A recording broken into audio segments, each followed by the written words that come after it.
ఒకడేమో హిందువుల్ని ఉగ్రవాదులంటాడు, ఒకడేమో 15 నిమిషాలు సమయం ఇస్తే హిందువులే లేకుండా చేస్తానంటాడు.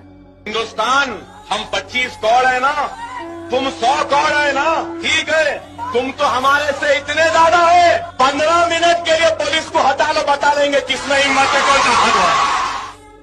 ఒకడేమో హిందూగాళ్లు బొందుగాళ్లు అంటూ విద్వేషం వెళ్లగక్కుతాడు. టెర్రరిజాన్ని ప్రోత్సహిస్తోన్న మతోన్మాద పార్టీతో అంటకాగుతాడు. మనం ఈ హిందూగాళ్లు బొందుగాళ్లు ఈ దిక్కుమాలిన దరిద్రంగాల చేతుల పడి విలవిల్లాడుతున్నది ఈ దేశం.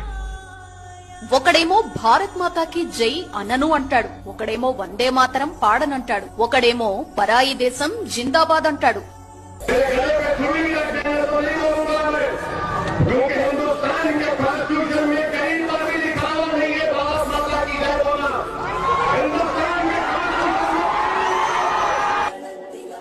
ఇప్పుడు మరొకడు సనాతన ధర్మాన్ని డెంగ్యూ, మలేరియా, కోవిడ్ లాంటి రోగాలతో పోల్చి సనాతన ధర్మాన్ని నిర్మూలించవలసిందేనంటూ కూతలు కూసిండు. சனாதன எதிர்ப்பு மாநாடு என்று போடாமல் சனாதன ஒழிப்பு மாநாடு என்று நீங்கள் இதை போட்டிருக்கிறீர்கள், இதை அழைத்திருக்கிறீர்கள், இந்த நிகழ்ச்சிக்கு பெயரிட்டீர்கள், அதற்கு என்னுடைய வாழ்த்துக்கள். சிலவற்றை நாம் ஒழிக்கத்தான் வேண்டும், எதிர்க்க முடியாது. கொசு, டெங்கு காய்ச்சல், மலேரியா, கொரோனா இதையெல்லாம் நம்ம எதிர்க்க கூடாது, ஒழித்து கட்ட வேண்டும்.